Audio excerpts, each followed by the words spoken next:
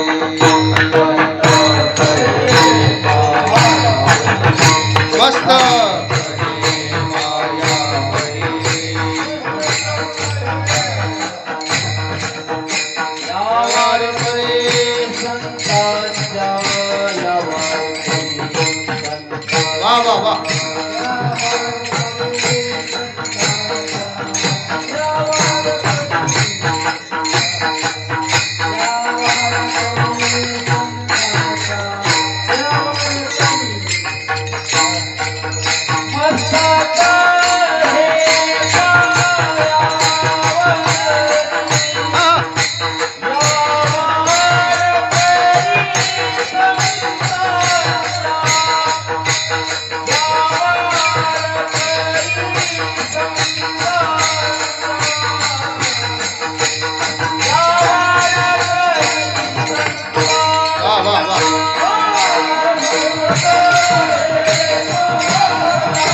मनोजवं मारुततुल्यवेगं जितेन्द्रियं बुद्धिमतां वरिष्ठं वातात्मजं वानरयूथमुख्यं श्रीरामदूतं शरणं प्रपद्ये।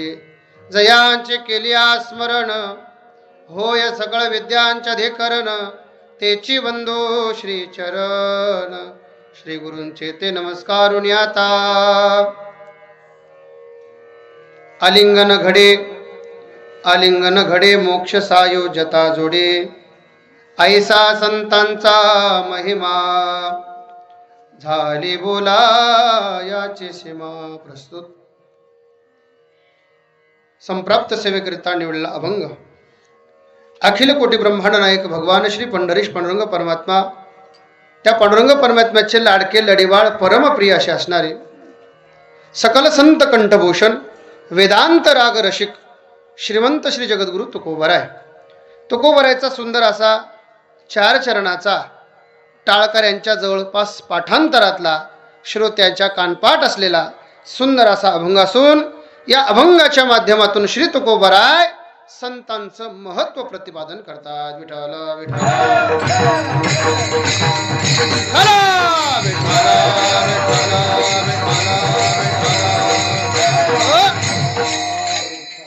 तुकोबराय सांगतात, याला आवाज द्या थोडा, मॉनिटरला आवाज द्या थोडा। तुकोबराय सांगतात की तुम्ही संतांना जर आलिंगन दिलं तर त्या आलिंगनामध्ये सायुज्य नावाचा मोक्ष प्राप्त होतो, जो की सर्वश्रेष्ठ मोक्ष आहे, त्यालाच कैवल्य मोक्ष असंही म्हणतात। त्या सायुज्य मोक्षाची प्राप्ती संतांच्या आलिंगनामध्ये प्राप्त होते। आलिंगन घडे मोक्ष सायुज्यता जोडे। पण आपण जर त्या संतांचा महिमा प्रतिपादन करायला गेलो तर आपल्याकडून संतांचा महिमा प्रतिपादन करता येणार नाही का? कारण की आपण जीव कोटीतले आहोत, संत हे देव कोटीतले आहेत, म्हणून त्यांचं आणि आपलं वर्णन होऊ शकत नाही, आपल्याकडून त्यांचं वर्णन होऊ शकत नाही। म्हणून तुकोबराय सांगतात ऐसा संतांचा महिमा झाली बोला याची सीमा। या जगामध्ये जेवढे काही तीर्थ आहेत, पर्वकाळ आहेत, ते सर्व तीर्थ आणि पर्वकाळ संतांच्या चरणाजवळ येतात। कशा करता? पवित्र सुचिरभूत पुनीत होण्याकरता संतांच्या चरणाजवळ येतात। तुकोबराय सांगतात तीर्थे पर्वकाळ अवघी पाया पे सकळ। आणि ज्यांना आलिंगन दिल्यानंतर सायुज्य नावाचा मोक्ष प्राप्त होतो, ज्यांच्या चरणाजवळ जगातील सर्व तीर्थ आणि पर्वकाळ पवित्र सुचिरभूत होण्याकरता येतात, अशा जर संतांची जर सेवा तुम्हाला घडली तर तुकोबराय सांगतात तुका म्हणे देवा त्यांची केली पावे सेवा। असा विशेष करून संतांचा महिमा आहे, परंतु ते बोलणं अथवा वर्णन करणं हे वाणीच्याही पलीकडे आहे। विठ्ठल विठ्ठल विठ्ठल विठ्ठल। सेवेला सुरुवात करण्यापूर्वी थोडासा परिहार द्यायचा। तो असा प्रतिवर्षाप्रमाणे चालत असलेला आपला हा भव्य दिव्य परंपरेतला भव्य दिव्य असा हा अखंड हरिनाम सप्ताह तथा ग्रंथराज ज्ञानेश्वरी पारायण सोहळा सुंदर असा या श्री क्षेत्र बरमगाव खुर्द या सुंदर अशा पवित्र भूमीमध्ये हा ज्ञानयज्ञ सुरू आहे। आणि या सप्ताहामध्ये या ज्ञानयज्ञामध्ये मला वाटतं ही 6व्या दिवसाची 4थ्या दिवसाची सेवा ही माझ्याकडे आलेली आहे।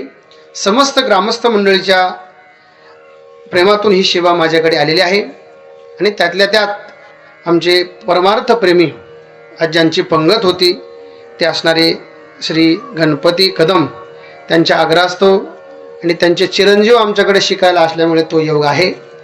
आता इथं बोलण्यासारखं भरपूर आहे, परंतु ही इथं बोलायचं नसतं, एक परिहार द्यायचा। सुंदर असा हा कार्यक्रम चालू आहे, किम निमित्ताने चालू आहे, कशा करता इथं आलो हे सगळ्याला ज्ञात जरी असलं तर आपण इथं जे आलो आहोत ते म्हणजे भगवान श्री नृसिंह जयंती यांच्या जयंतीच्या निमित्ताने या कार्यक्रमाची सुरुवात आहे।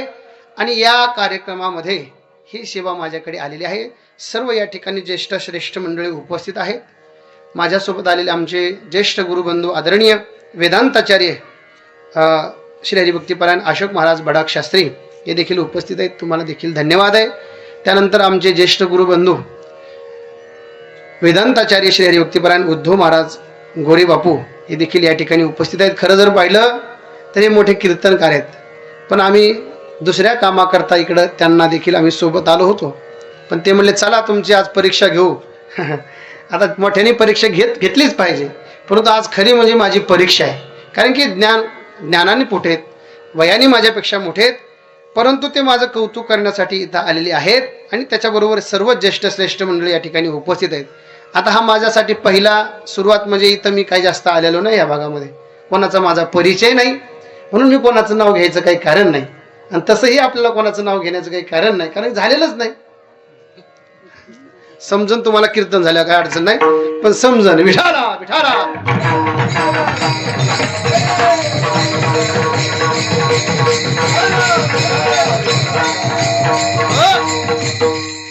इथली अजून एक परंपरा मला फार आवडली अशोक बाबा.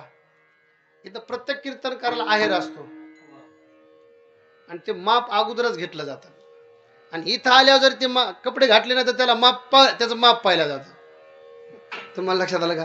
किती प्रेमास्तव आग्रहाने त्या ठिकाणी हा उत्सव ते संपन्न करत असतात. ज्यावेळेस मला सांगितलं माप कशासाठी घेता, मला कापड द्या, आम्ही शिव म्हटलं घरी. नाही म्हणले, आम्हाला काही जेवढी सेवा घडेल त्या पद्धतीने आम्ही सेवा करतो. ही परंपरा फक्त मला इथंच पाहायला सापडली. दरवर्षी तारीख घ्यायचा, मी शर्ट शिवित नाही दरवर्षी.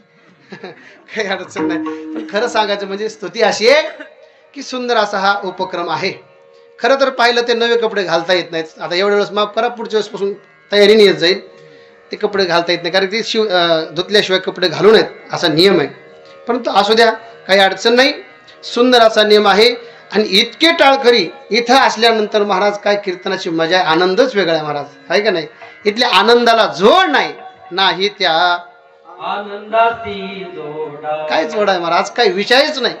वाजवणारे दोन दोन आहेत आणि पुन्हा दोन दोन हाताने वाजवत आहेत, ह्याच्यापेक्षा काय पाहिजे महाराज? गाणारे किती मोठे आहेत, सुंदर असे. आता मला कोणाचं नाव माहीत नाही. आमच्यासोबत आलेले आमचे मित्र श्री हरिभक्तीपरायण आदर्श महाराज, सुंदर असा पकवाज. महाराजाचं काय नाव आहे? हरी महाराज. दिसायला सारखीच आहेत महाराज, आहे का नाही? आता हे दोघं मिळून मला वाजणार आहेत आज, हे लक्षात घ्या.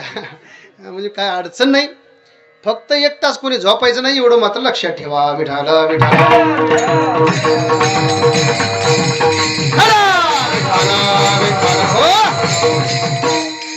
सेवे करता निवडलेला अभंग श्री तुकोबारायांचा. तुकोबारा या अभंगाच्या माध्यमातून संतांची महती प्रतिपादन करतात, संतांचं महत्व प्रतिपादन करतात. कोण असतात संत, कसे असतात संत, कसे ओळखायचे संत, या सर्व गोष्टीचं, या सर्व प्रश्नाची उत्तर आज आपल्या कीर्तनात पाहिजे.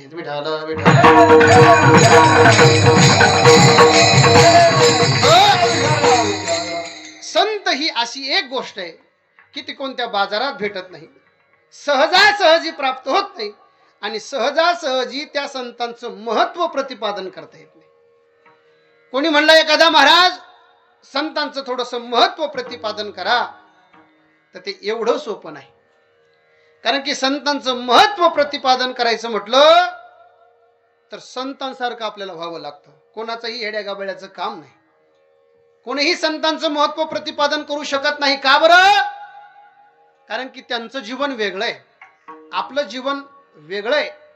ते ब्रह्मस्वरूपाला प्राप्त झालेत आणि आपण जीव स्वरूपाला प्राप्त झालेलो. विठाला विठाला.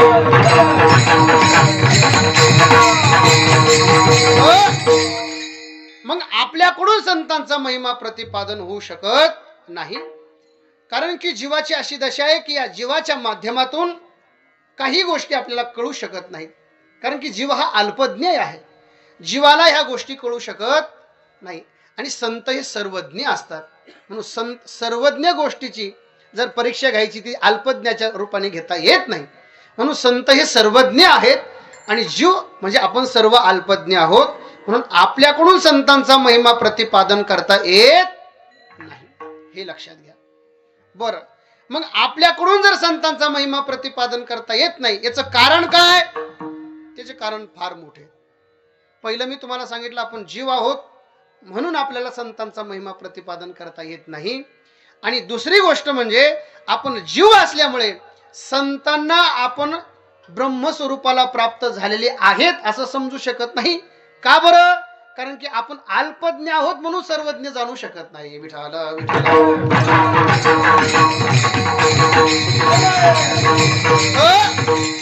काही काही वेळेला काही काही प्रसंगामध्ये संत महात्म्यांचा आम्हाला सहवास होतो, संगती होते, त्यांची भेट होते, परंतु ते संत महात्मे आम्हाला कळत नाहीत. कशाप्रमाणे? ज्ञानोबराय सांगतात, पाहे पा दूध पवित्रानी गोड, पासी तोचेची या पदरा आड, परी ते अभेरुनी गोचीड, अशुद्ध काय न सेविती. एखाद्या गावरान गाईच्या, गिर गाय धरू आपण, त्या गिर गाईच्या कासेला काय झाले? गोचड झाले. आणि ते गोचड झाल्यामुळं त्या गोचडाने सगळं गाईचं दूध पिऊन टाकलं. असं कधी होतंय का? नाही, असं कधीच होते. हा बघा, हे ओरिजिनल उत्तर बाहेर आलं. अंतरीचे धावे स्वाभाविक. कधी गोचडाने दूध पिलं आणि गाईचं दूध कमी झालं असं होत नाही. मला सांगा, त्या गाईचं दूध साधारण आहे का? ज्ञानोबराने त्याचं वर्णन केलं, पाहे पा दूध पवित्र आणि गोड आहे. आणि एवढं पवित्र असणार, गोड असणार संकरित गाईचं दूध, संकरित कळालं ना तुम्हाला सगळ्याला? संकरित गाईचं नाही, गावरान गाईचं दूध आहे. ते कसं आहे? पाहे पा दूध पवित्र आणि गोड, पवित्र आहे. दुसरं गोड आहे. एवढं गोड असताना, एवढं पवित्र असताना ते गोचिड त्या दुधाला पेत नाही. का बरं? कारण की त्या दुधाचं महत्व त्या गोचडाला नाही. मग ते काय पितं? फक्त रक्त पितं महाराज. तसं आपल्या या समाजामध्ये काही लोकांना संतांचा सहवास घडला, संतांची संगत घडली, परंतु संतांकडे पाहत असताना अल्पज्ञ दृष्टीने पाहतो, संत म्हणून पाहत नाही, म्हणून त्याचं फार मोठं नुकसान होतं. विठाला विठाला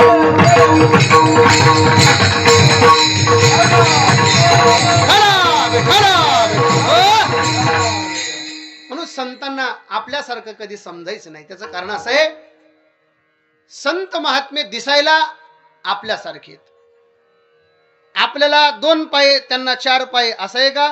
नाही. आपल्याला 2 डोळे त्यांना 4 डोळे असं आहे का? नाही. अहो, त्यांचे जेवढे इंद्रिय तेवढे आपले इंद्रिय. आपल्यासारखं त्यांचं खाणं, आपल्यासारखं त्यांचं उठणं बसणं, सर्व क्रिया त्यांच्या सगळ्या आपल्यासारख्या आहेत. आपल्यापेक्षा वेगळं त्यांचं काही नाही. परंतु हे विचार करत असताना हा व्यावहारिक दृष्टीने विचार केला, पण परमार्थिक दृष्टीने जर विचार केला, संत नवती जगा वा वा वा, संत नवती जगा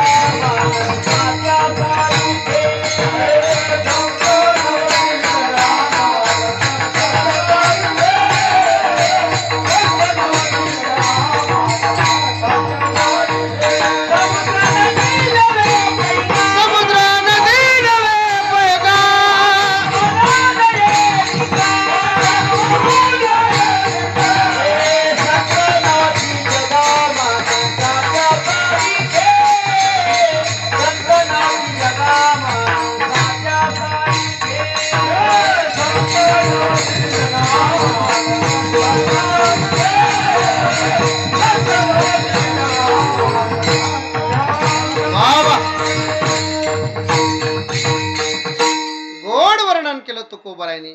संत नवती जगा मानसाच्या सारखे. संत महात्म्यांना माणसासारखं कधी समजता येत नाही. कसं? समुद्र नदी नव्हे पैगा. समुद्राला नदी म्हणून चालत नाही, पाषाण म्हणू नये लिंगा. आता घ्या ऍडजस्ट करू ना. संत नवती जगा मानसाच्या सारखे. एखाद्या भगवान शंकराच्या त्या जर पिंडीला आपण दगड म्हणायला लागलो तर लोक दगड घालतील डोक्यामध्ये, त्याला दगड म्हणून चालणार नाही. तसं संत महात्म्यांना आपण सामान्य जीव म्हणून चालत नाही, कारण ते संत महात्मे आपल्यापेक्षा काही वेगळे असतात. तुकोबराय सांगतात, तुका म्हणे तैसे संत आणि जन दोहीसी समान भजू नये. म्हणले कस काय भजवायचं नाही? म्हणजे त्यांची भक्ती करायची नाही, सारखं त्यांना समजायचं नाही. म्हणले कशाप्रमाणे? म्हणले एकाच आईच्या उदरातून 2 पोरं जन्माला आले. म्हणले एक कीर्तनात जातंय आणि एक धाब्यावर जातंय. आता एके ठिकाणात जन्म नाही का नाही, पण दोघाचा काय फरक आहे? मग जे धाब्यावर जातं त्याला लोक मानतात का जे कीर्तनाला जाते त्याला किंमत देतात? तर जे कीर्तनाला जातं त्याच्या पाया पडतात आणि जे धाब्यावर जातं त्याला हाता खालून काढतात. विठाला विठाला.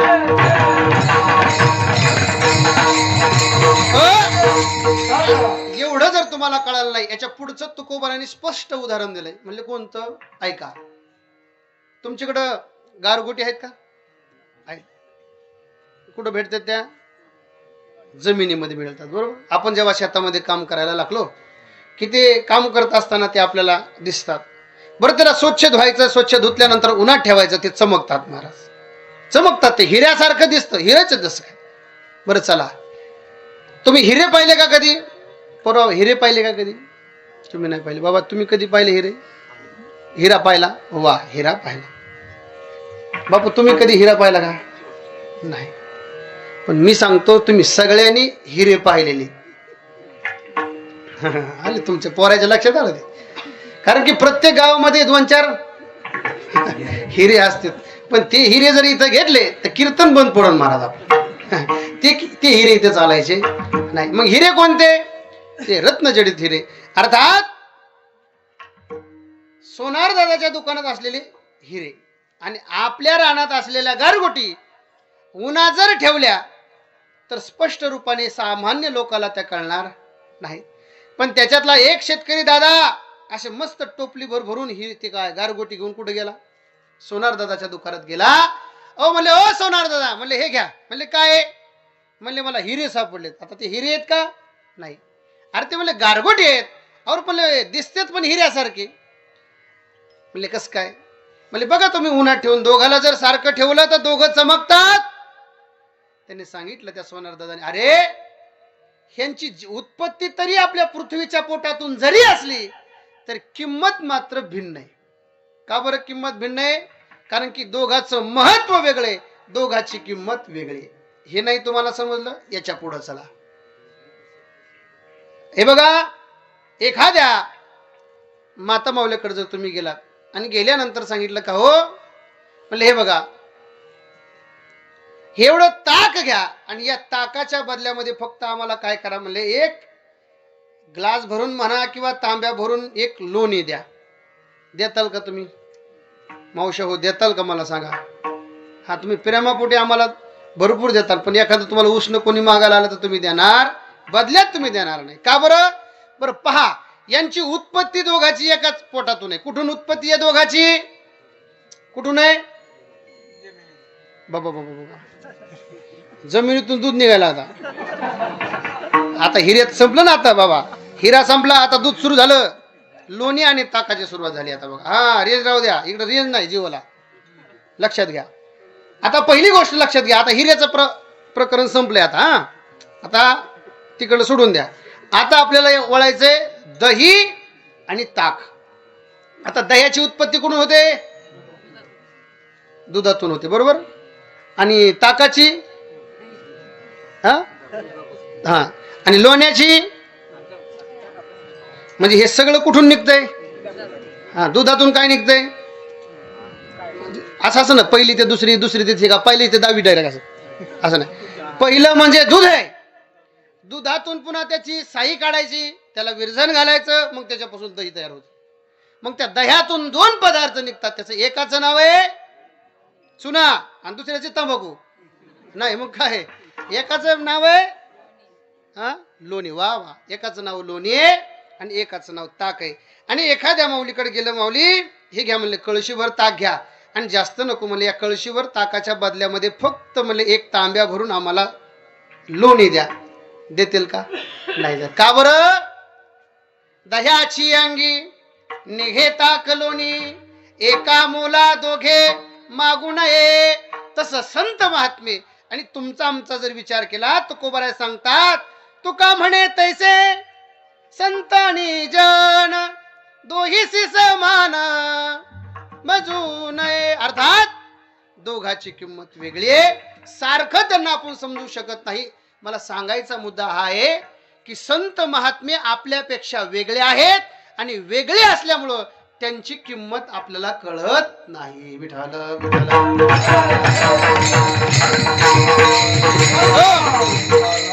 मला सांगा, ज्या गोष्टीची आपल्याला किंमत कळत नाही त्या गोष्टीची आपण काहीतरी किंमत करू शकतो का? ज्या गोष्टीचं काही माहीतच नाही त्याच्याविषयी काही बोलू शकत नाही.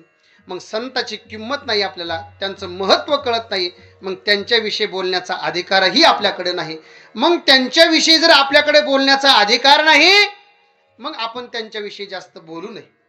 हो, त्यांच्याविषयी आपण जास्त बोलू नये.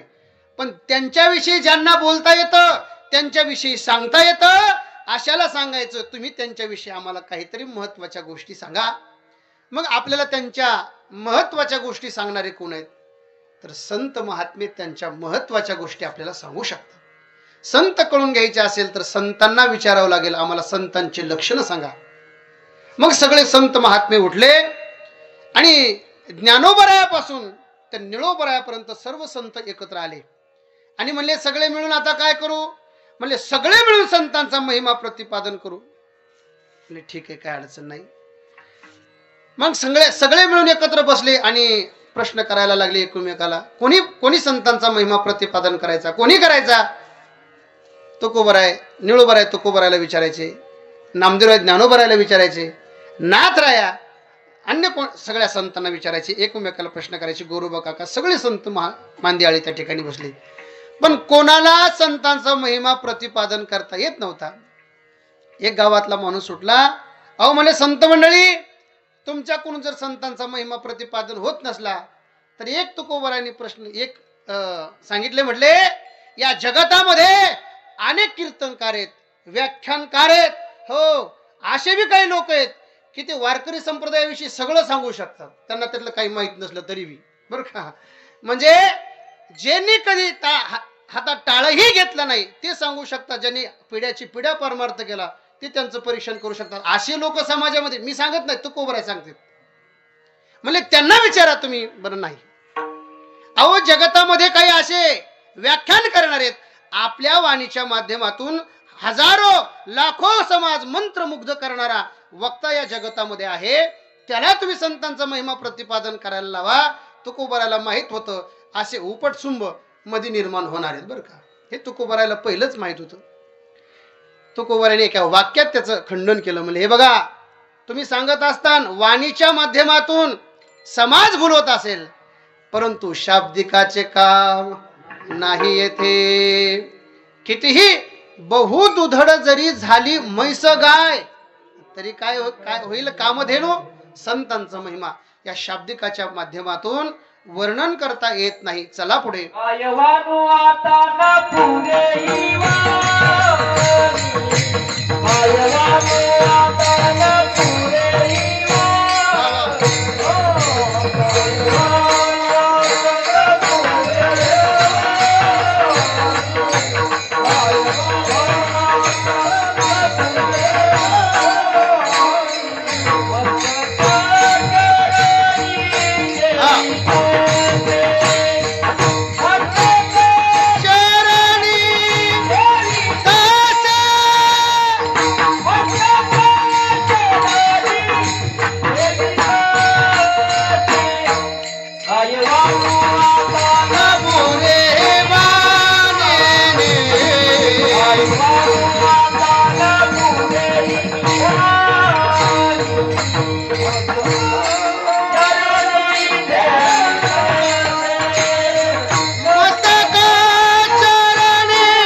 नपुरे ही वाणी मस्तक चरणी. आम्हाला संत महात्म्यांचा महिमा प्रतिपादन करता येत नाही. कोण सांगते? तुकोबराय सांगतात. आता सगळे संत महात्मे म्हटले, बघा आता आपण सगळ्या मोठ्या संतांना विचार करू, त्यांना विचारू आपण, संतांचा महिमा प्रतिपादन करायला त्यांना लावू. आपल्याकडे थोडासा वेळ जरी कमी असला तरी तुम्ही 15-20 मिनिटं थोडासा उशीर सुरू केल्यामुळं त्याच्यामुळे म्हणले काही अडचण नाही, थोडासा 10 मिनिटं उशीर झाला तरी महिमा मात्र नक्की सांगितल्याशिवाय राहणार नाही. म्हणजे हे बघा, आपल्यामध्ये सगळ्यात मोठं कोण आहे? सगळ्या संतांचं एकमत झालं म्हणजे ज्ञानोबा सगळ्यात मोठे. मग कसं असतं, काही गोष्टी महत्वाच्या गोष्टी ह्या मोठ्याच्या तोंडातून आलेल्या त्या विशेष असतात. म्हणले मग सगळ्यात मोठे संत कोण आहेत? म्हणले ज्ञानदेव, वैष्णव मोठा. मग ज्ञानोबरायला आपण संतांचा महिमा प्रतिपादन करायला लावू. मग ठीक आहे म्हणले, ज्ञानोबराय तुम्ही संतांचा महिमा प्रतिपादन करा. तेव्हा ज्ञानोबरायांनी स्पष्ट सांगितलं, म्हणले माझ्याकडून संतांचा महिमा प्रतिपादन होऊ शकत नाही. म्हणले कसं काय? म्हणले मी कुठं संतांचा महिमा प्रतिपादन करू शकत नाही. त्याचं कारण असं आहे, तुम्ही जरी मला मोठं समजत असले तरी देखील माझ्याकडून संतांचा महिमा प्रतिपादन होऊ शकत नाही. माझ्या ग्रंथाचा तुम्ही अभ्यास करा. अभ्यास केल्यानंतर मी फक्त दोघांचंच वर्णन केलं. म्हणले कोणाचं? म्हणले एक भगवान पंढरीनाथ परमात्म्याचं आणि दुसरं म्हणजे निवृत्तीनाथ महाराजांचं. निवृत्तीनाथ महाराजांचं वर्णन केलं भाऊकी म्हणून, बरोबर आहे का? नाही, श्री गुरु म्हणून त्यांचं वर्णन केलं आणि देवाचं वर्णन केलं. पण ऐका, ज्ञानोबरायचं वर्णन केलं नाही असा एकही महात्मा महाराष्ट्राच्या भूमीमध्ये आपल्याला पाहायला सापडत नाही. बरं, ज्ञानोबरायचं वर्णन करत असताना आमच्यासारखं रामायणाचार्य, भागवताचार्य, हरिभक्ती परायण, महामंडलेश्वर अशा पदवी आहेत का? नाही. ज्ञानोबरायला पदवी देत असताना ज्ञानी म्हणून पदवी दिली सर्व संत महात्म्याने. सर्व संत महात्म्यांचा विचार करा तुम्ही. आमच्या तुकोबरायांनी ज्ञानोबरायला वर्णन करत असताना सांगितलं, ज्ञानोबराय तुम्ही कसे आहात? म्हणजे ज्ञानियांचा गुरु वा वा. राजा महाराज. हे हो. ज्ञानियांचा गुरु राजा महाराज. ज्ञानियांचा गुरु राजा महाराज. वा वा वा.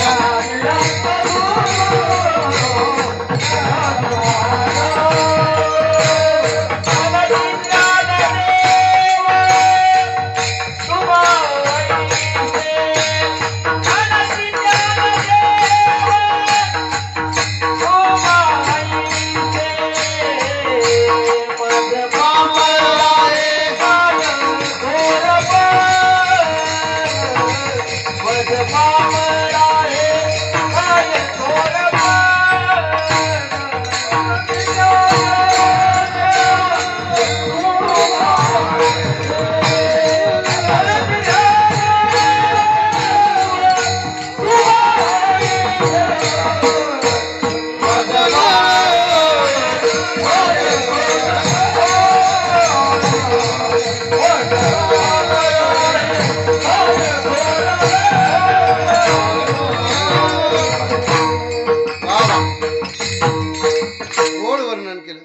ज्ञानियांचा गुरु राजा महाराव म्हणते ज्ञानदेव तुम्हा ऐसे मज पामरा आहे काय थोरपणा.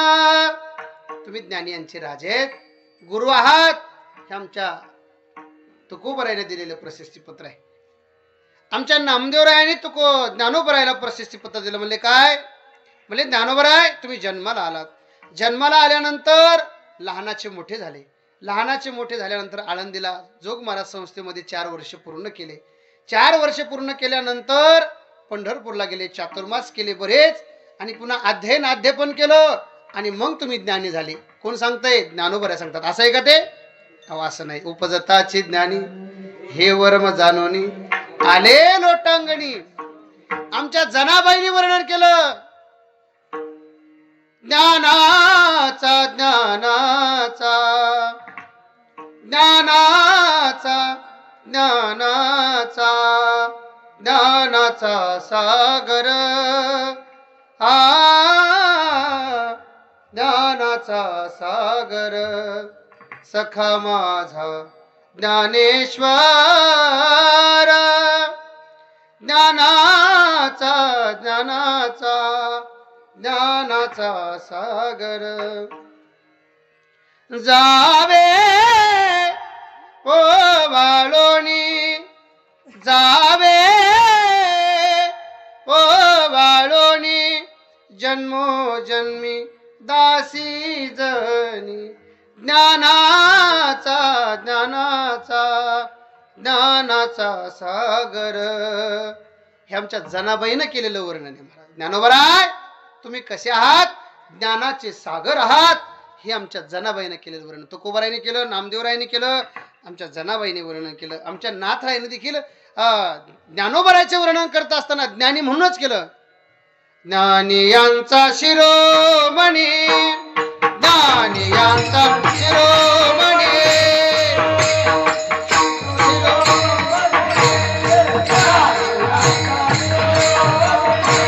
वंदे जो का पूज्य स्थानी, वंदे जो का पूज्य स्थानी.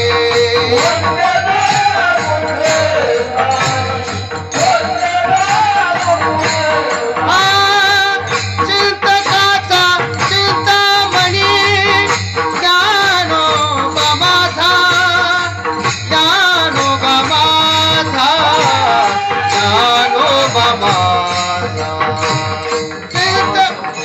आय बाप करुषण हरे बाप, सर्व भूते सुखरूप, ज्ञानोबा माझा. चिंतकाचा चिंतामणी,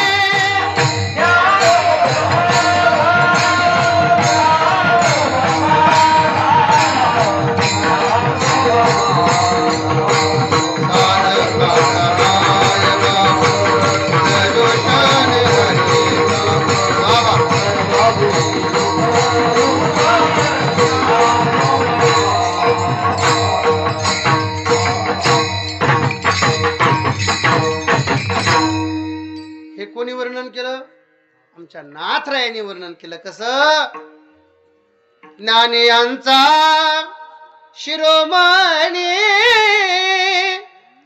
वंदे जो का पूज्य स्थानी, चिंतकाचा चिंतामणी, ज्ञानोबा माझा. आता कीर्तन आपलं कसं असतं, हे असंच असतं बघा.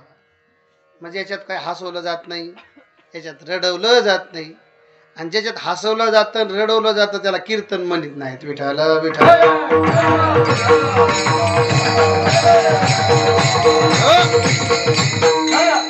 अशा बाबा खरं म्हणजे कीर्तनाची दिशाच बदलून गेली मला. लोकाला एकतर हसवणारे पाहिजेत, नाहीतर रडवणारे पाहिजेत. अहो तुम्ही रात्रंदिवस संसारात हसायला लागला तर रडायला लागला. रोज दुःख झालं की रडतात, आणि थोडं सुख झालं की असं, त्याच्यातच तुम्हाला आनंद आहे. आणि पुन्हा इथं येऊन देखील तुम्हाला रडण्याची आणि हसण्याचीच अपेक्षा असेल तर याच्यापेक्षा सत्य करण्यापेक्षा सरळ सरळ केलेली बरी आहे का नाही. टिंब टिंब केलेली बरी. कारण की तुकोबारांनी सांगून ठेवलंय, देवाचे चरित्र नावडे सर्वता आणि विनोदाची कथा गोड वाटे. हे तर अवघड होऊन बसलंय. आता हे कीर्तन मी इतकं गोड सांगलो, तुम्ही आतापर्यंत ऐकायला लागलात, पण 11 वाजल्याच्या नंतर ऐकताना का नाही, ही मात्र मोठी पंचायत आहे. ही मोठी गोष्ट अवघड आहे. असू द्या, इथपर्यंत तर बरं आलं, एवढं तर मला कळायला लागलंय. विठाला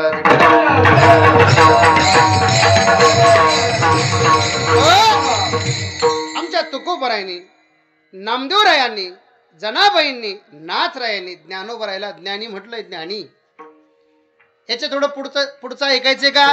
आपल्या सगळ्याला प्रमाण पाठ आहे, सगळ्याला, आमच्या टाळकऱ्यासहित बसलेल्या सगळ्याला पाठ आहे. ज्ञानोबरायला रामा जनार्दनाने ज्ञानी म्हटलंय. काय म्हटलंय, लोपले ज्ञान जगी हित नेनती कोणी, अवतार पांडुरंग, अवतार पांडुरंग, नाव ठेविले ज्ञानी, आरती ज्ञान राजा. नाव ठेविले म्हणजे लोपले ज्ञान जगी हित नेनती कोणी, अवतावर पांडुरंग म्हणतात महाराज. या सगळी म्हणतात काही काही बर का, अवतावर पांडुरंग. आता काय काय सांगू महाराज. बापू ते कळम आंब्याचं एक येड आला आपल्या आश्रमात. म्हणले ते का थोडासा डोक्यावर परिणाम झाला तर एवढं इतकं म्हणजे रेंजच्या बाहेरचं नव्हतं आणि लय रेंजच्या आतमधलंही नव्हतं. आलं ते पोरं सगळे जेवायला गेले होते. आणि जेवायला गेल्यानंतर मी सांगायला कशाचा अर्थ कसा लावतात बघा. आणि मग जेवायला सगळे गेल्यानंतर आम्ही तिथं, तुम्ही पण आले होते नंतर, आणि मग ते बसलोत आम्ही तिथं. ते मस्त म्हणले इथले आमचे आश्रम म्हणजे शेतात आहे आणि आजूबाजूनं सगळी शेती आहे. आणि शेती म्हटलं की तिथं मग हरभरे आलं, ऊस आला, कापूस आले, सगळं आलं. आणि थोडंसं पावसाळ्याच्या काळामध्ये आमच्या आश्रमाच्या आजूबाजूला हरभरं लावलेलं. तुम्हाला कळतं ना हरभरं? ते खातेत बघा. हां ते कळतं तुम्हाला. मग ते हरभरं लावलं महाराज. ते आलं एका दिवशी. आल्यानंतर म्हणले ही माणसं किती खराब आहेत म्हणे. तुम्ही एवढे साधू सज्जन इथं मस्त अभ्यास करतात, भक्ती करतात, भजन करतात, पण तुम्हाला कोणीही ढाळे आणून देत नाही म्हणले. म्हणलं असं कसं काय? देते त्यांना इच्छा असली तर देते, नसली तर इच्छा, नसली इच्छा तर नाही देणार. तिने सांगितले खराब माणसं आहेत, लय खराब आहे. अहो म्हणले हे ढाळे तुम्हाला द्यायला पाहिजेत, ह्या लोकांनी तुम्हाला ढाळे इथं आणून द्यायला पाहिजेत, खा म्हणले पाहिजेत. ज्ञानोबाने त्याचं वर्णन केलं म्हणे हळूहळू ढाळे. आता त्या ढाळ्याचा आणि हा काय संबंध घ्या ढाळ्याचा? तसं महाराज काय म्हणतात, आवतावर पांडुरंग विठाल.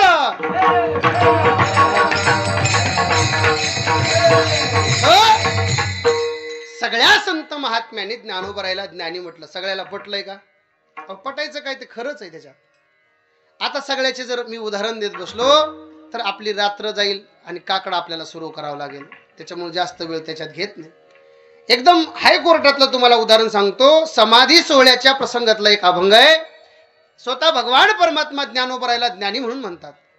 ऐके गा ज्ञान चक्रवर्ती तू तव ज्ञानाचीच मूर्ती. ज्ञानोबराय तुम्ही साक्षात ज्ञानाची मूर्ती आहात. आता मला सांगा, तुकोबराय, नामदेवराय, जनाबाई, नाथ बाबा, रामा जनार्दनी आणि स्वतः भगवान परमात्मा जर ज्यांना ज्ञानी म्हणत असेल, त्या संत महात्म्याला आपण विचारलं संतांचा महिमा प्रतिपादन करा, आणि त्यावेळेला ज्ञानोबरायला वर्णन करायला सांगितलं. पण ज्ञानोबराय म्हटले, आता ज्ञानोबराय सामान्य राहिले का? ज्ञानोबराय सामान्य राहिले नाही.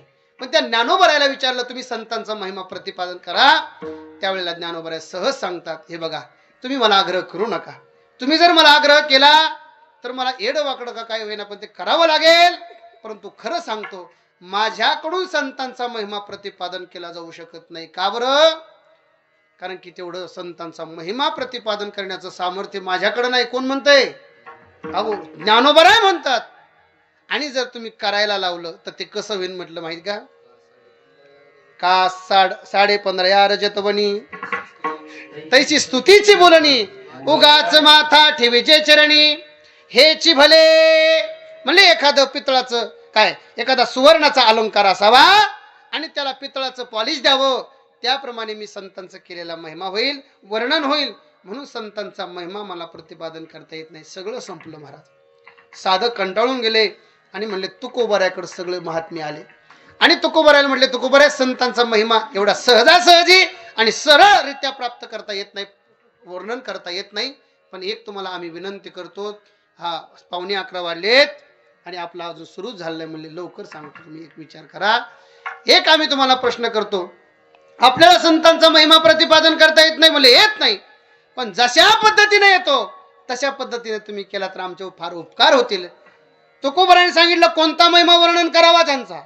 त्यांच्या चरणाचा महिमा आहे, त्यांच्या चरण रजाचा महिमा आहे, त्यांना चरण दृष्टीने पाहण्याचा महिमा आहे, त्यांचं मुख दृष्टीने पाहण्याचा महिमा आहे, त्यांचा कृपेचा महिमा आहे, त्यांनी आपल्यावरती कृपा करावं याचाही महिमा आहे, त्यांनी पाहिल्यानंतर त्रिविध तापाचा नाश होतो याचाही महिमा आहे.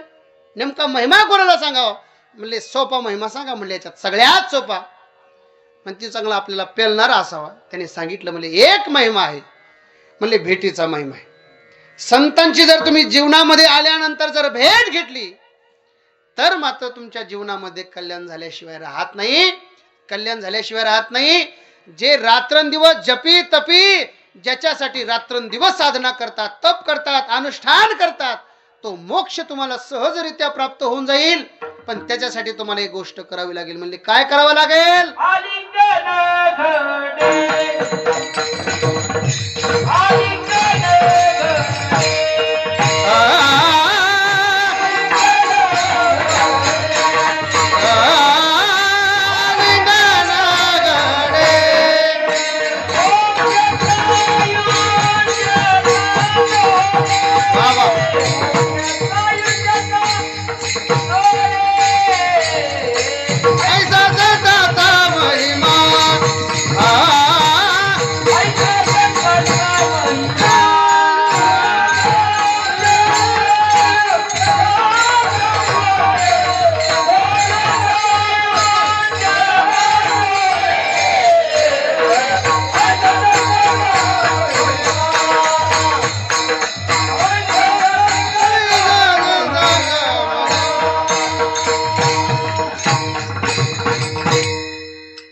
पहिल्या चरणात आपलं प्रारंभ झालाय आणि आपले बाकीचे अजून 3 चरण सोडायचे आहेत आणि एक सुरू झाले आताचे. बरं का, तुम्ही काही लई गडबड करू नका, घाई करू नका. उशीर जर झाला तर आम्ही मुक्कामाला इथंच आहेत आज, बरं का. त्याच्यामुळे आज कुठं जाणार नाहीत, काही नाहीत. आणि सप्ताह काय पुन्हा काय पुढच्या वर्षीच आहे, बरं का. त्याच्यामुळं किती 4 वाजेपर्यंत जरी आपलं कीर्तन चालू राहिलं तर कोणी असं म्हणू नका की बाबा आता बस झालं, जास्त वेळ झाला, असं कोणी काही म्हणू नका. नाही तुम्ही म्हणता तुमचं चलू द्या. तुमची घोंगडी, जे घोंगडीवाला एक जर राहीन एखादा पकवाजा राहिला तर लाज ते माझ्यासोबत आला म्हणून राहीन. आणि आपल्यात ती पर्यायच नाही मला, तुम्ही कुठं जाता ना आता मला सोडून. पण सगळे थांबतील, मला अशी अपेक्षा. काकड्या करून जाऊ, पण हे थांबले तर. हे काही थांबत नाही ना, आपल्याला काकड्या करायची काय आवश्यकता पडत नाही. टेन्शन घेऊ नका. आता ऐका, आता तुकोबराय सांगतात संतांना आलिंगन दिल्यानंतर मोक्ष प्राप्त होतो. आता आलिंगन कशाला म्हणायचं, मोक्ष कशाला म्हणायचं, तो नेमका मोक्ष कोणता, याचं सगळं चिंतन आपण थोडंसं करू. त्याला 2-3 तास तरी लागतील, बरं का. ऐका आता तुकोबराय सांगतात आलिंगन घडे आणि मोक्ष सायुज्यता जोडे. आता आलिंगन कशाला म्हणायचं तर गळा भेट घेणं, त्याला काय म्हणतात. असे पुराणामध्ये, इतिहासामध्ये भेटीचे बरेच प्रकार आपल्याला पाहायला सापडतात. एक भीमाची आणि धृतराष्ट्राची भेट आहे. ही कशी भेट आहे, ही चांगली भेट आहे का? नाही. शिवाजी महाराज आणि अफजल खानची भेट, ही चांगली भेट आहे का? नाही. पण ऐका, एक भरत आणि प्रभू रामचंद्रांची भेट आहे, ही सात्विक भेट आहे का नाही. आणि काही ठिकाणी संतांची आणि संतांची भेट होते आणि काही ठिकाणी संतांची आणि भक्तांची भेट होते. विठाला विठाला.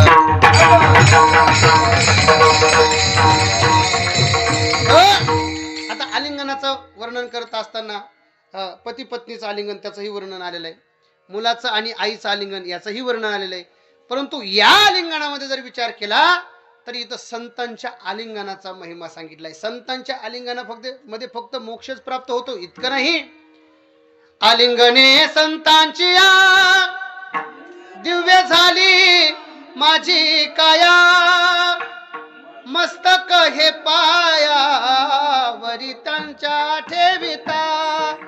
त्यांच्या पायावर मस्तक ठेवल्यानंतर ही काया दिव्य होते, पण कधी? आलिंगनाने. विठाला विठाला.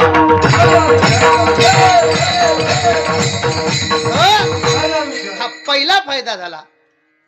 अजून फायदा काय तर आलिंगनाने मोक्ष प्राप्त होतो. आता इथं सगळे फडावरचे माणसं, आणि फड काही साधा नाही. देवकर फड म्हणजे काय साधा नाही. इथं सगळे ऐकणारे तज्ञ आहेत. इथं काही प्रपंचाच्या गोष्टी ऐकायला आलेले लोक, टाळकरी जेवढे उभे आहेत ते सगळे महात्मे, सगळे कीर्तन श्रवण केलेले, त्याच्यातले जाणते ते सांगतील. महाराज आम्ही देखील थोडाफार वेदांत श्रवण केलेला आहे. विचारसागर, आपलं विचार चंद्रोदय वगैरे थोडेफार का होईना, पंचीकरण, असे तरी आम्ही थोडेफार ग्रंथ श्रवण केले. तुम्ही सरळ सरळ सांगता आलिंगन घडेन मोक्ष सायुज्यता जोडे. एवढं काय ते काय भाकरीसोबत ठ्यासा खाल्ल्यासारखं काय म्हटले? एवढं सोपं नाही. मोक्ष जर प्राप्त करायचा असेल तर कुठं हे आलिंगनाने यांनी मोक्ष प्राप्त होत नसतो. आम्ही देखील वेदांत ऐकला आहो.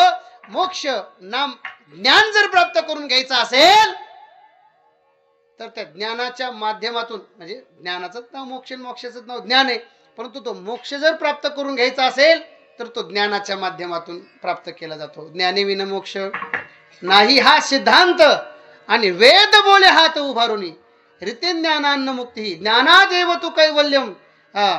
काय पुन्हा तमेव विदित्वा अतिमृत्युमेती, पुढं नान्य हा पंथा विद्यते आहे. म्हणजे दुसऱ्या कोणत्याही मार्गाने तुम्हाला मोक्ष प्राप्त करता येत नाही. एकमेव वनवे मार्ग म्हणजे समृद्धी महामार्ग म्हणजे ज्ञान आहे महाराज. ज्ञानाशिवाय मोक्ष प्राप्त होत नाही. मग तुम्ही तुकोबऱ्या सांगायला लागलात की इकडं तुम्ही संतांना आलिंगन द्या, इकडं तुम्हाला मोक्ष प्राप्त होईल. पण सांगण्याचा भाव वेगळा असतो. एक असतो लक्ष्यार्थ आणि एक असतो वाच्यार्थ. वा, आज मला टेन्शन नाही. माझं हुकलं आणि म्हणजे हुकलं तुम्हाला इकडून सांगणार आहेत, आणि इतर ठिकाणी मी जर सांगायला गेलो तर हुकलं तरी काय, तुम्हाला काहीच कळत नाही काय त्याला. जे सांगितलं ते सांगत राहतो. ऐका आता तुकोबराय सांगतात आलिंगन घडल्याने मोक्ष प्राप्त होतो. त्याचा अर्थ असा आहे. आता मोक्ष म्हणजे काय तर मोक्ष 4 मोक्ष आहेत. सलोकता, समीपता, स्वरूपता आणि सायुज्यता. आलं का लक्षात? हे 4 मोक्ष आहेत. या 4ही मोक्षापैकी सगळ्यात मोठा भाऊ कोणता आहे? सायुज्यता. आणि त्या सायुज्य नावाच्या मोक्षाला प्राप्त करून घ्यायचे, पण म्हणले एक अडचण आहे. म्हणले काय? म्हणले 11 वाजत यायलेत आणि झोप पण यायला लागली. समजायले का सगळ्याला? विठाल विठाल.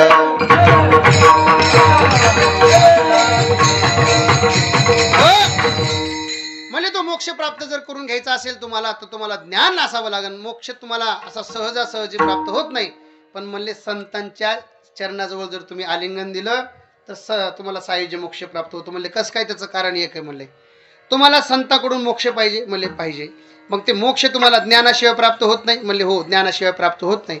तुमचं म्हणणं पक्क आहे. म्हणले वेदांती लोक म्हणले ठीक आहे, ज्ञानाशिवाय मोक्ष प्राप्त होत नाही, हे आमचा सिद्धांत आहे, आम्ही त्याला पक्क ध्यानात ठेवणार. तुकोबा म्हणले ज्ञानाशिवाय मोक्ष प्राप्त होत नाही, हे मलाही मान्य आहे. पण तुम्हाला तो मोक्ष प्राप्त करण्याकरता जे ज्ञान हवंय, ते ज्ञान प्राप्त करून घेण्याकरता तुम्हाला कोणाकडे जावं लागेल? तुम्हाला संताकडे जावं लागेल. आणि एकदा काय तुम्ही संताकडे जर गेले, मग तुम्हाला ते ज्ञानाच्या गोष्टी सांगतील. पण एवढ्या सहजासहजी सांगत नाही. बैसता संताचे संगती, कळवाले कमळापती, आपुले कोणीच नव्हती, निश्चय शेती दृढ झाला. अर्थात कोणापाशी बसा तुम्ही, म्हणजे हे काही जरी केलं तर बाकीचं काही नाही. पण एक लक्षात ठेवा, ज्ञानाशिवाय मोक्ष प्राप्त होत नाही, हे फिक्स लक्षात ठेवा. पण तुम्हाला जावं लागेल संतांच्या जवळ. आणि संतांच्या जवळ जर गेलात तर त्यांना ज्ञानाच्या संबंधाने प्रश्न केला तर ते तुम्हाला लगेच प्रश्नाचं उत्तर देतील असं नाही. त्यात का बाजारचा भाजीपाला होय, इतक्या सहजासहजी होत नाही. महाराज 8-8, 10-10 वर्ष गुरुच्या चरणाजवळ लागतात. तिथं 1-2 वर्ष फक्त त्यांची सेवा करण्यात जाते. मग ते कच्चं आहे का पक्क आहे, गुरु बकासारखं ते पाहते. आणि मग नंतर परीक्षेत उतरलं, मग तिथून पुढं आयवून रे लोक एवं आयाओ छायवरटला आणि अमंगलनम झबय घडत जब घडत खपचटत चटतो कपैशसर हाल येऊन असते. आता हे आमच्यात कळत आहे व्याकरणातलं. हे लघु सिद्धांत कौमुदीपासून आयवून पासून जे सुरू होतंय तर येऊन असते पैसे थांबतंय. आणि जर तुम्ही भांडारकर शिकले, राम ह रामो राम हा रामम रामो रामान रामेण रामाभ्यम राम हे राम हे रामाभ्यम रामे वे रामात रामाभ्यम रामे वे रामस्य राम हे राम रामे राम हे रामेश्वर हे राम हे राम हा. हे आता हे कुठे तिकडे, आता हे काही सांगायची आवश्यकता नाही, पण सांगू माहिती करून ठेवा. एखाद्या वेळेस पूर्व पुण्याच्या बळावर तुम्ही कधी संस्थेत गेले पुढच्या जन्मात तर हे तुमचं काम येईल. ऐका आता. म्हणले मग तुम्हाला गुरुकडे जावं लागेल. गुरुकडे गेल्यानंतर तनु मनु जीवे चरणाशी लागावे, अगरवता करावे, दास्यतो सगळं श्रद्धावान लभते ज्ञानम तत्पर सहितेंद्रिय ज्ञान तद्विधी प्रणिपातेन परिप्रश्नेन सेवया उपदेक्षित ज्ञानम ज्ञानीन तत्वदर्शिना. किती सांगावं महाराज, सांगितलं तेवढं कमी पडतंय. आणि मग ते सगळं ज्ञान सांगत असताना संत महात्मे ज्ञान सांगतात. त्या ज्ञानाच्या माध्यमातून मोक्ष प्राप्त होतो. म्हणून तो कुबारा सांगतात आलिंगन घडेन मोक्ष सायुज्य जोड. याच्या पलीकडे काय म्हणजे एवढं काय समजलं नाही, हे जरा अवघड आहे. सोपं करून सांगायचं, सगळ्यात सोपं करून सांगतो. म्हणले तुम्ही संतांना शरण जा, संतांना आलिंगन द्या, त्याच्यातून तुम्हाला मोक्ष प्राप्त होतो. म्हणले कस काय? कारण की मोक्ष हे संतांच्या घरी कामाला आहे. मोक्षामा घरी कामारी हे दासी आणि होय सांगवायची. त्यांनी सांगितलं याला जाऊन प्राप्त हो, सेवा करावी लागते. बरं का, पहिलं लक्षात ठेवा. मग सेवा केली की ते सांगतात त्याला जाऊन प्राप्त हो. म्हणून आलिंगन घडे मोक्ष सायुध्याचा जोडे. दुसरं उत्तर झालं. अजून संतांना आलिंगन दिल्यानंतर मोक्ष का प्राप्त होतो, त्याचं तिसरं कारण असं आहे की वारकरी आहे, जे पंढरपूरचे जे वारकरी आहेत ते काय सामान्य नाहीत. जे संत महात्मे ते काय सामान्य नाहीत. काय पंढरीचे वारकरी ते अधिकारी किंवा कैवल्याचे अधिकारी, मोक्षाची सोडी बांधली. मग त्यांना वाटण तेव्हा त्याला सोडतात, जेव्हा वाटण त्याला बांधतात.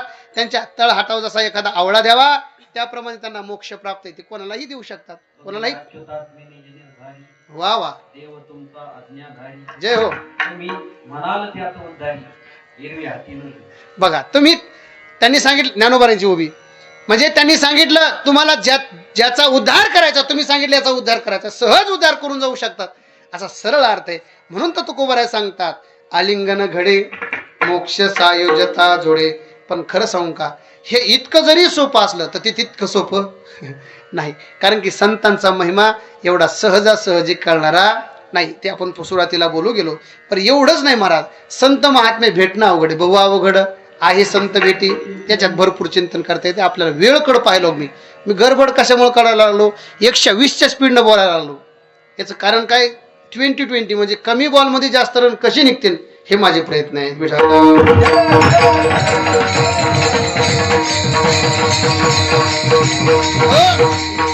प्रामाणिकपणे सांगा, मला किती वेळ अजून तुम्ही देणार आहात?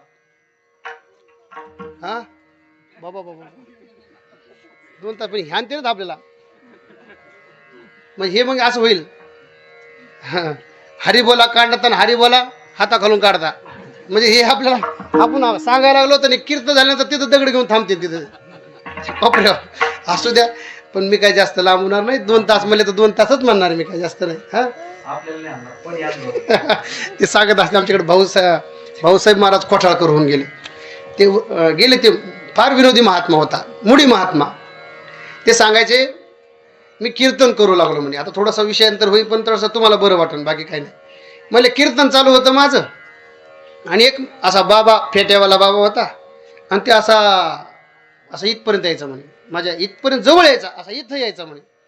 पुन्हा इकडून गेलं की पुन्हा असं जायचा, तिकडून यायचा, असा बराच अर्धा तास माझं कीर्तन लांबलं म्हणे. ते असं फिरायचं शेजारी शेजारी, आणि ते मला राहावं, मला थरथर अंगाला घाम सुटला, मला थरथर कापायला लागला. म्हणजे हातामध्ये दांडूक आणि असं इकडं तिकडं फिरायला लागलाय. ते जवळ आल्यानंतर हाणतं का काय म्हणून मी त्याला विचारलं, म्हणले नेमकं तुला काय करायचं? म्हणजे नेमकं काय नाही. ते म्हणजे तू चलू दे, तू तारीख कोणी घेतली त्याला पाहायला लागलो म्हणे. मग तसं काही तर काही नाही ना, तसं काही नाही ना. मग का ही अडचण नाही, 2 तास करायला मोकळा आहे विठाला.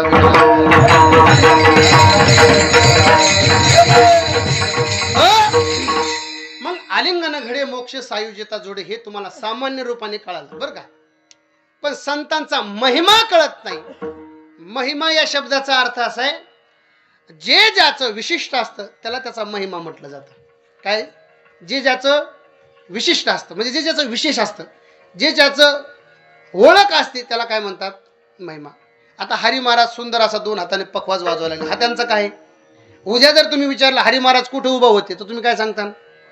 पखवाजावर उभे होते, पखवाजा साईड उभा होते. हा असे म्हणजे पखवाजाच्या साईडला उभे होते, काय करू लागले? पखवाज वाजवत होते. हा त्यांचा काय? महिमा. आता हे सगळे संत महात्मे भजन म्हणायला लागले, सगळे टाळ वाजवले, हा यांचा काय? महिमा. तुम्ही सगळे एवढे लक्ष देऊन प्रामाणिकपणे कीर्तन श्रवण करत आहात, हा तुमचा काय आहे? महिमा आहे. माता मौल्या मगाशीपासून माझ्याकडे ते कीर्तन लक्ष देऊन ऐकतायत, हा त्यांचा महिमा आहे. त्याच्यातल्या काही डोळे झाकून ऐकायला लागले, हा त्यांचा काय? हा विशेष महिमा आहे महाराज. हा ही विशेष महिमा आहे. आता झोपलेल्या जाग्या झाल्या बरं का, आता विठाला विठाला.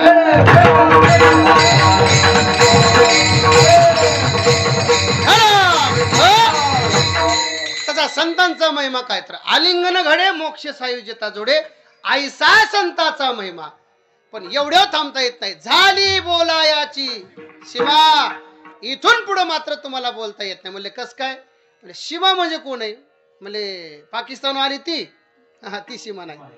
अहो इथं कर्नाटक सुरू होते आपलं 50 किलोमीटर अंतरावर, बरोबर आहे का माझं? इथून काय होतंय? कर्नाटक सुरू होते. त्या कर्नाटक सुरू झाल्यानंतर आपल्या महाराष्ट्रीय माणसाला पुढे अधिकार आहे का?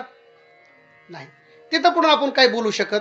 तिथं आपला कायदा चालत नाही, आपले नियम चालत नाही. त्याला हद्द म्हणतात, त्याला बाउंड्री, सीमा संपली. तिथं आपली सीमा संपली. तुम्ही वारीमध्ये जात असताना, वारीमध्ये गेल्यानंतर तुम्ही एकदा काय पुण्याची बाउंड्री संपली की तिकडे सोलापूर बाउंड्री सुरू होती. कोणती? बरोबर आहे का? पुणे संपलं की इथून आता पुण्याची हद्द समाप्त झालेली आहे. इथून पुढे आता कोणती हद्द सुरू झाली? सोलापूर. एखाद्या वेळेला त्या दोन्ही त्या हद्दीच्या मध्ये 1 फूट अंतरावर जर इकडे गाडीचा ऍक्सिडेंट झाला तर इकडले पोलीस हाताला येत नाही, त्याला बघत सुद्धा नाही महाराज. म्हणजे त्याचा काही त्याचा अधिकार नाही, तिथपर्यंत त्यांची काही नाही, पोहोच नाही. तसं संत महात्म्यांची जीवाची बुद्धी संत महात्म्यांचा महिमा वर्णन करण्याकरता पोहोचत नाही. म्हणून झाली बोलायाची सीमा. पण तुकोबार आहे, अजून काहीतरी संतांचा महिमा असेल ना, तुकोबाऱ्या सांगतात आहे ना. जसा आलिंगन घडल्यानंतर मोक्ष भेटतो, तसा अनेक विशेष प्रकारचा महिमा. म्हणले कोणता? म्हणले जगतामध्ये एक विशिष्ट 2 गोष्टी आहेत. म्हणले कोणत्या? एक आहे तीर्थ आणि दुसरा आहे पर्वकाळ. ते तीर्थ आणि पर्वकाळ संतांच्या चरणाजवळ येतात. कशा करता? तर पवित्र सुचिरभूत होण्याकरता संतांच्या चरणाजवळ येतात. का हो? तुकोबार आहे. अहो तीर्थाला कुठं पवित्र होण्याची गरज आहे का? पर्वकाळाला कुठं पवित्र होण्याची गरज आहे का? त्यांच्या नावातच तीर्थ आहे, त्यांच्या नावातच पर्वकाळ आहे. पण नाही, तीर्थ कोणाला म्हणावं हे अगोदर लक्षात घ्यावं लागेल, मग आपल्याला सगळं कळन बरं का. आता तीर्थ त्याला म्हटलं जातं जे पाणी पवित्र आहे, त्याला काय म्हटलं जातं? तीर्थ. आता बापून पाणी पिलं बघा. आता याच्यातलं पाणी कमी झालं, पण आता हे बाटली बाबा, आता याची काही मी जाहिरात करायला आलो नाही, मी सिद्धांत तुम्हाला पटवून देण्याकरता दृष्टांत सांगतो. आता हे पाणीच आहे याच्यात, बरोबर पाणी आहे का नाही? झोप येईल का नाही? हा, पाणी याच्यात आहे. मग याच्यामध्ये पाणी आहे म्हटल्यानंतर हे तीर्थ आहे का बाबा? का बरं तीर्थ नाही? कारण की हे पवित्र नाही. हा, हे मिनरल वॉटर आहे, याच्यामध्ये लोह खनिज आहे, हे शुद्ध आहे, पिण्याकरता चांगलं आहे, उत्तम आहे, बेस्ट आहे, याच्या पलीकडे काही नाही. पण हे जर पाणी आपण जर पवित्र म्हणून, तीर्थ म्हणून जर देवाला वापरलं तर ते चालणार नाही. आणि ह्याच बाटलीत रिकामं झाल्यानंतर आपण चंद्रभागेमध्ये गेलो आणि ती बाटली जर भरून आणली आणि एखाद्या माणसाला पिण्याकरता दिली, तो पिईन का हो? पिणार नाही. पण ते तीर्थ आहे का नाही? जे पाणी शुद्ध असतं ते तीर्थ असेलच असं नाही, किंवा जे पाणी घाण आहे ते तीर्थ म्हणजे ते पाणी शुद्ध असेलच असं मात्र नाही. मग तीर्थ कशावरून ठरतं? तर जे पाणी पवित्र असतं त्याला तीर्थ असं म्हणावं. आणि ते तीर्थ संतांच्या चरणाजवळ येतात. कशा करता? पवित्र सुचिरभूत होण्याकरता येतात. का हो? त्यांना सुचिरभूत पुणित होण्याची गरज काय? त्याला एकमेव कारण म्हणजे तुम्ही आम्ही. कारण की वारीला हौशे गौशे नवशे पावशे सगळे जातात. मग तिथं गेल्यानंतर काय करतात? ते चंद्रभागेमध्ये काय करतात? स्नान करतात. मग चंद्रभागेमध्ये स्नान केल्यानंतर उगा आपल्याला आंघोळ करायची म्हणून स्नान करीत नाही. तिथं आपल्या ठिकाणी असलेलं पाप जावं म्हणून त्या ठिकाणी काय करतात? स्नान करतात. मग ते केलेले स्नान केल्यानंतर आपल्या ठिकाणी असलेलं पाप कुठं जातं? त्या तीर्थात जातं. मग ते तीर्थामध्ये गेलेलं जर पाप त्यांना काढायचं असेल तर ते कुठं जातात? संतांच्या चरणाजवळ. का हो?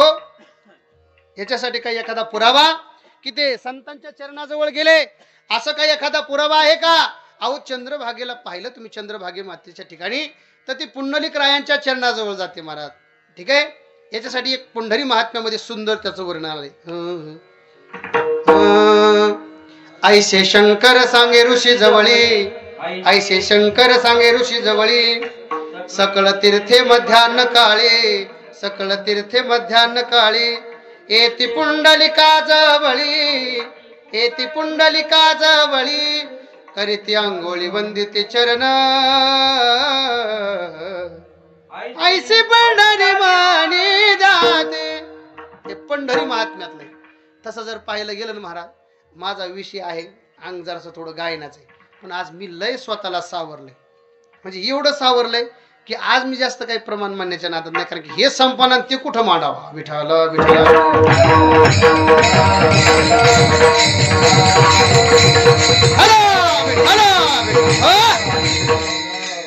मग चंद्रभागा माता कुठं जाते?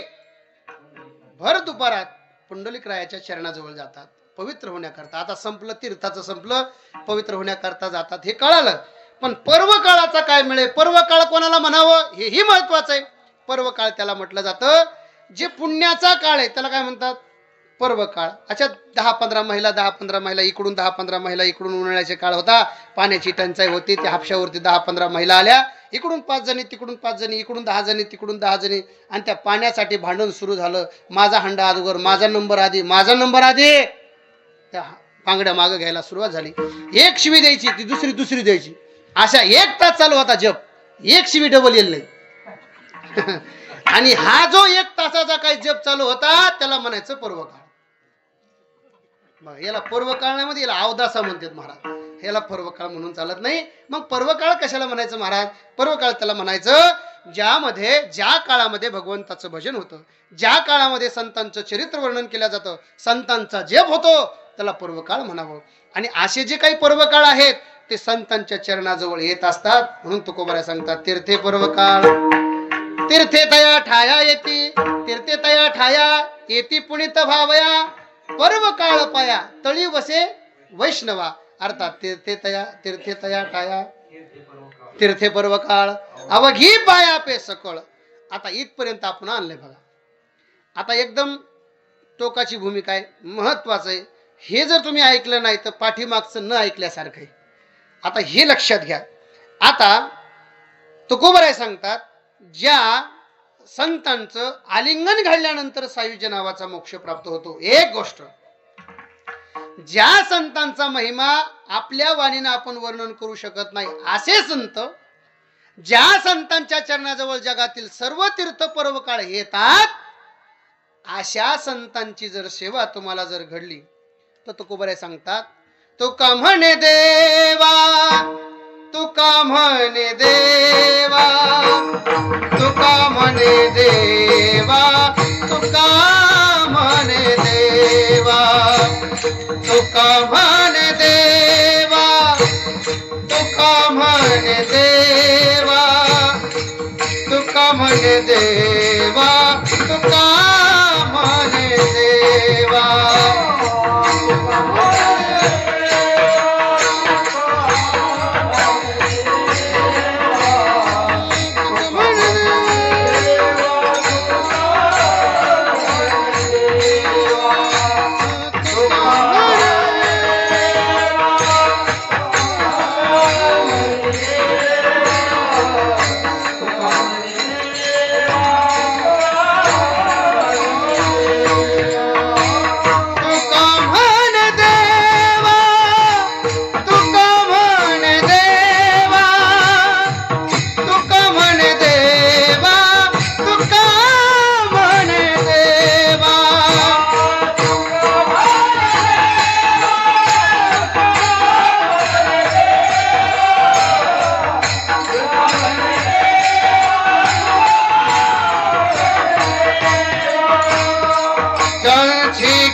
तुमचंही बरोबर आहे, तुमचंही काही चूक नाही. कसं असतं, समजून घ्यायच्या असतात काही गोष्टी, काही समजून सांगायच्या असतात, आहे का नाही. आता तुम्ही समजून सांगितलं आणि मी समजून घेतलंय. विठाला विठाला.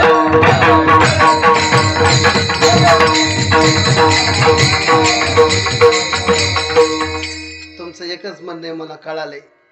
काय कळालंय? तू कितीही बेजार झाला तर काय फायदा होणार, तू कितीही पळाला तर धावा तेवढ्यात निघणार आहेत. तुम्ही अजून मी समजून घेत नसले तर समजून घ्या, जरा लक्षात घ्या. तुकोबाराय सांगतात, तुका म्हणे देवा, त्यांची केली पावे सेवा. एखाद्या संत महात्म्याची जर सेवा केली ना तर ते देवाला प्राप्त होत असते. देवाची वेगळी सेवा करण्याची काही आवश्यकता नाही. त्याचं कारण असं आहे की देवाला सगळ्यात प्रिय जर काय असेल तर संत महात्मे, आणि त्या संत महात्म्यांची सेवा प्रशंसा जर एखादा करीत असेल ते हे प्राणा परवते, आवडती मज निरुते. जे भक्त चरित्राते प्रशंसिते. ज्या साधूची सेवा केल्यानंतर देवाला आवडते, त्या साधूची प्रशंसा केल्यानंतर, स्तुती केल्यानंतर देवाला आवडते. म्हणून तुकोबाराय सांगतात, तुका म्हणे देवा, त्यांची केली पावे सेवा. ऐसा संतांचा महिमा, झाली बोला याची सीमा. विठोबा रखुमाई, हे विठोबा रखुमाई, हा विठोबा रखुमाई,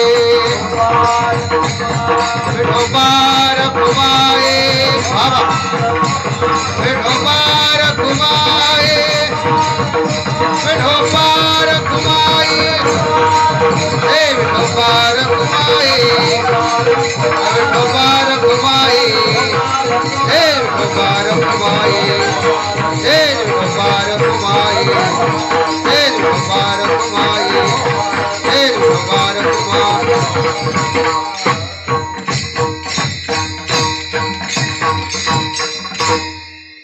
आलिंगन घडे मोक्षता जोडे, ऐसा संतांचा महिमा, झाली बोलायाची क्षमा. यथामथी यथावकाश या अभंगावरती बोलण्याचा प्रयत्न केलेला आहे.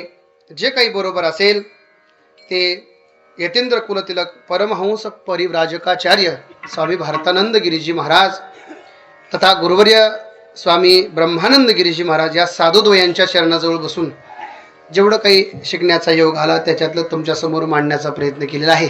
जे काही चुकीचं असेल ते माझ्या बुद्धीचे, माझ्या अंतःकरणाचे, माझ्या वाणीचे दोष समजून माझी मला परत करा. सुंदर असं या ठिकाणी वातावरण आहे. गाणारे वाजवणारे मंडळी सुंदर आहेत या ठिकाणी. आता हे जे संस्थेतले विद्यार्थी आमचे विनोद महाराज यांच्या बरोबर का गावातले डायरेक्ट वा या ठिकाणी खरंच यांच्यासाठी टाळ्या वाजवा एकदा. आणि हे खरे महत्वाचे आहेत बरं का.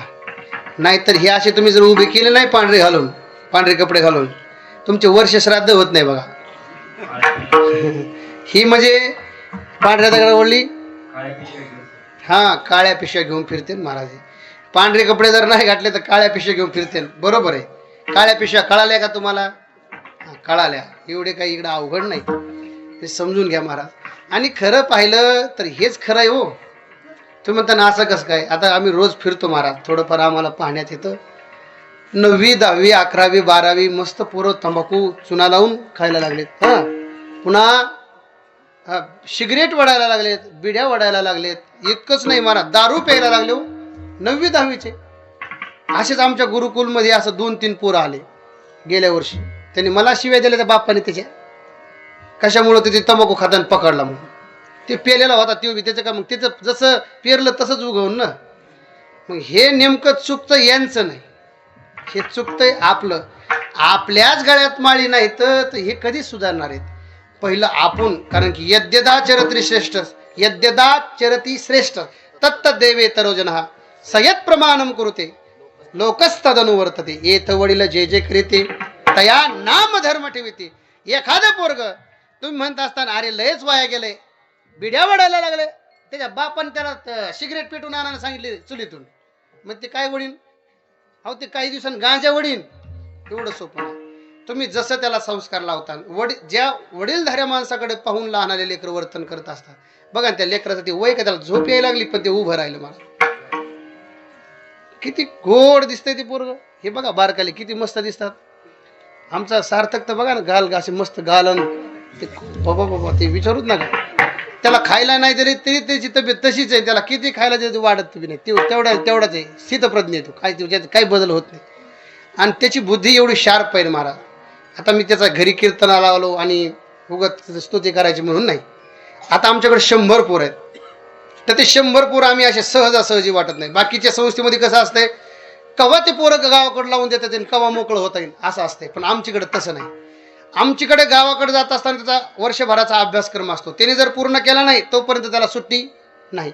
मग परीक्षा जरी झाल्या तरी त्यांना गावाकडे पाठवल्या जात नाही. 100 अभंगाचं पाठांतर त्यांनी करून द्यायचं. मग परीक्षा लागल्या त्या दिवशी त्यांनी गावाकडे जावं. आणि जर ते 100 अभंग जर पाठ झाले नाही तर जोपर्यंत 100 अभंग पाठ होत नाही मग ते पोरं बाकीचे सुट्ट्याहून घरी आले तरी ते तिथंच, मग सुट्टी त्याला नाही. पण येताना त्यांनी आता सगळ्यात पुढं आलेला आहे. म्हणजे पोरं आमच्या अजून तिकडं 70 पोरं आश्रमात जशाला तशीच आहेत. पण हे जे आता पहिल्या वर्षाला असल्यामुळं पहिल्या वर्षी 60 अभंग असतात. म्हणजे 60 अभंग नॉनस्टॉप, कुठं उलटे सुलटे कसे विचार त्याचे 60 अभंग कंठस्थ करून देऊन हरिपाठ आणि पुन्हा पक्वादाचे बोलही त्यांनी सुंदर अशा प्रकारचे बसवले. सुंदर आहे आणि भविष्यात तो चांगला होऊ शकतो. आणि बाकीचेही हे विद्यार्थी आहेत, यांना देखील एक कोणीतरी चांगला मार्गदर्शक भेटला तर यांचंही कल्याण होऊन जाईल. आणि हे फार महत्त्वाचं आहे, कारण की ही जर पिढी जर आपण घडवली नाही, थोडा वेळ जाईल पण हे थोडंसं महत्त्वाचं आहे बरं का. थोडा वेळ जाईल पण थोडं महत्त्वाचं आहे. कशा करता, ही जर पिढी जर आपली गेली तर पुन्हा मात्र भजन करायला कोणीच नाही. नाही तर मग काहीच मेळ बसणार नाही, सप्त्याचा नाही, कशाचा नाही, कशाचा नाही. म्हणून या सगळ्यांना धन्यवाद देतो, कारण की तरणा भाग्यवंत आणि नटे हरी कीर्तनात झाली सेवा आपली. सुंदर अशी या ठिकाणी टाळकरी आहेत, मृदंग वादक आहेत. आमच्यासोबत आलेले आमचे पांडुरंग महाराज, आम्हाला ज्यांनी तिथपर्यंत धारा शिवून आम्हाला कुठं कसं वळायचं काही नाही मार्गदर्शन करा, साधनानिष्ठ माणूस आहे, त्यांनी आम्हाला इथपर्यंत आणलं. त्यांनी सुंदर अशी सुरुवातीला चाल मिळाली आमचे विवेक महाराज. त्याच्यानंतर आमच्यासोबत आलेले आमचे शास्त्री महाराज, बापू महाराज, आदर्श महाराज, आमचे महेश महाराज, सर्वांच्या चरणावरती समर्पित करतो आणि याच ठिकाणी सेवेला पूर्णविराम देतो. ज्ञानेश्वर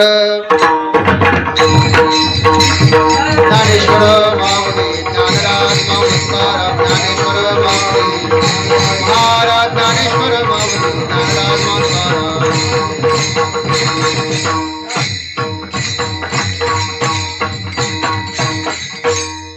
चाल म्हणायची ना. तुकाराम तुकाराम तुकाराम तुकाराम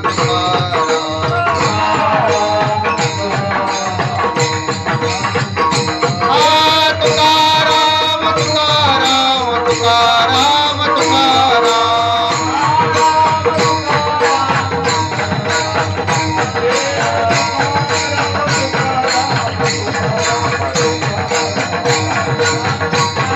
तुकाराम तुकाराम तुकाराम तुकाराम तुकाराम वा वा तुकाराम तुकाराम तुकाराम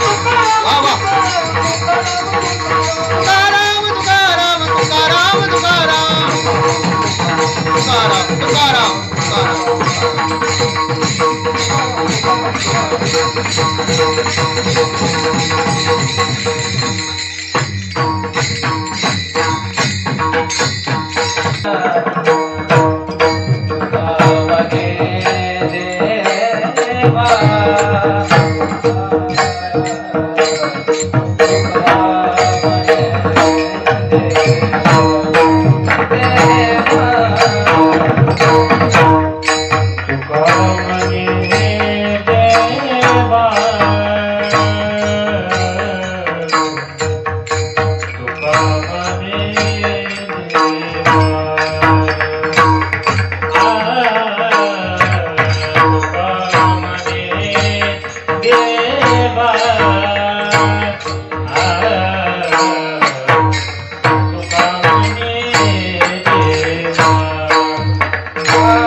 Thank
you.